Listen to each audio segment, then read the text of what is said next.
क्या आप अपने दुश्मनों से परेशान हैं? कोर्ट कचहरी के चक्कर लगा रहे हैं, जमीन जायदाद के मुकदमे चल रहे हैं? तो अब आप निराश न हो, परेशान न हो। रामायण में एक उल्लेख आता है, जब भगवान राम रावण को पराजित करने में असमर्थ थे, तब जामवंत की सलाह पर उन्होंने देवी साधना करके रावण को पराजित किया था। 3 से 11 अक्टूबर तक इस शारदीय नवरात्र में मां बगलामुखी की आराधना से आप पा सकते हैं इन समस्याओं से छुटकारा। शारदीय नवरात्रि में मां बगलामुखी की पूजा से आपको इन समस्याओं से तुरंत छुटकारा मिल सकता है। आज ही अपनी व्यस्त जीवन शैली से कुछ समय निकालकर विधि विधान आपके लिए करना मुश्किल है, लेकिन हम आध्यात्मिक साधना सिद्धि केंद्र में आपके लिए विशेष अनुष्ठान का आयोजन करने जा रहे हैं। आप इसमें शामिल होकर अभिमंत्रित मां बगलामुखी साधना किट मंगवा सकते हैं। इसके लिए दिए गए नंबर पर संपर्क करके आप पूरी जानकारी हासिल कर सकते हैं। जय माता दी। नमस्कार प्रिय साथियों, मैं हूं सुरेश श्रीमाली। आपको और आपके परिवार को शारदीय नवरात्र की बहुत बहुत शुभकामनाएं। आज हम बात करेंगे शारदीय नवरात्र की महाअष्टमी और महानवमी के बारे में, और किस शुभ मुहूर्त में और किस विधि से करें कन्या पूजन। आपके ऊपर मां की कृपा कैसे बने, कन्या पूजन के दौरान किन बातों का ख्याल रखना चाहिए, ये सारी बातें आज हम करने वाले हैं। यत्र नार्यस्तु पूज्यन्ते रमन्ते तत्र देवता, यत्रे तास्तु न पूज्यन्ते सर्वास्त्राफला क्रिया अफला भवंती। इस श्लोक के बारे में आपने कई बार सुना होगा, और यही सच है। जहां नारी का सम्मान होता है वहां भगवान खुद वास करते हैं, और जहां नारी का सम्मान नहीं होता है, उनका तिरस्कार करते हैं, वहां देव कृपा कभी नहीं बनती है और कार्यों में सफलता भी नहीं मिलती है। भारत की भूमि में मातृ शक्ति की पूजा आराधना की जाती है, वहां नारी का यह अपमान और तिरस्कार असहनीय, अक्षम्य है। शास्त्र कहते हैं कि जहां नारी का अपमान, अनादर होता है, वहां देव कृपा नहीं रहती है और काम भी सफल नहीं होते हैं।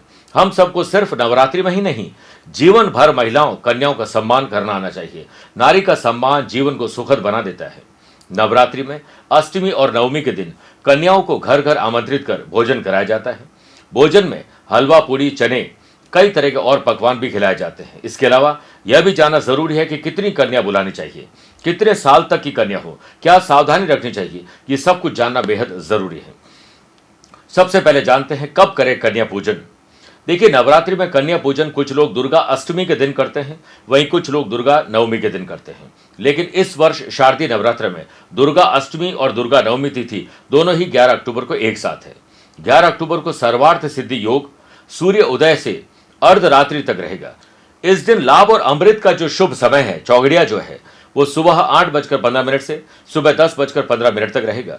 वहीं शुभ का चौगड़िया दोपहर 1:15 से दोपहर 2:05 तक है। इस समय आप कन्या पूजन कर सकते हैं। अब कन्या पूजन के नियम की बात जान लीजिए। तो आप 2 से 10 वर्ष तक की कन्याओं को आमंत्रित कर सकते हैं। वैसे तो नवरात्रि में कन्या भोजन के लिए 9 की संख्या ही सबसे सही मानी जाती है, लेकिन लोग अपने अनुसार इस संख्या को कम या ज्यादा कर लेते हैं, जो कि गलत नहीं भी है। अब 9 कन्या ही क्यों? इसकी वजह यह है कि 9 कन्याओं की देवी के 9 रूप मानकर पूजा की जाती है। 2 वर्ष की कन्या कुमारी के पूजन से दुख और दरिद्रता मां दूर करती है। साथ ही 3 वर्ष की कन्या त्रिमूर्ति का रूप मानी जाती है, और त्रिमूर्ति कन्या के पूजन से धन धान्य आते हैं। वहीं 4 वर्ष की कन्या को कल्याणी माना जाता है, और इनकी पूजा से परिवार का कल्याण होता है। इसके साथ ही 5 वर्ष की कन्या रोहिणी कहलाती है, और रोहिणी को पूजने से व्यक्ति को रोगों से मुक्ति मिलती है। साथ ही 6 वर्ष की कन्या को कालिका का रूप माना जाता है, और कालिका रूप से विद्या, विजय, राजयोग की प्राप्ति होती है। वहीं 7 वर्ष की कन्या का रूप चंडिका माना जाता है, और चंडिका रूप का पूजन करने से ऐश्वर्य, धन की प्राप्ति होती है। वहीं 8 वर्ष की कन्या शांभवी कहलाती है, और उनका पूजन करने से वाद विवाद में विजय मिलती है। वहीं 9 वर्ष की कन्या को दुर्गा का रूप माना जाता है। साथ ही इनका पूजन करने से शत्रुता का नाश होता है। वहीं 10 वर्ष की कन्या सुभद्रा कहलाती है, और सुभद्रा अपने भक्तों की सारी मनोकामनाएं पूर्ण करती है। मेरे प्रिय साथियों, कन्या पूजन में सबसे पहले कन्याओं के दूध से पैर पूजने चाहिए।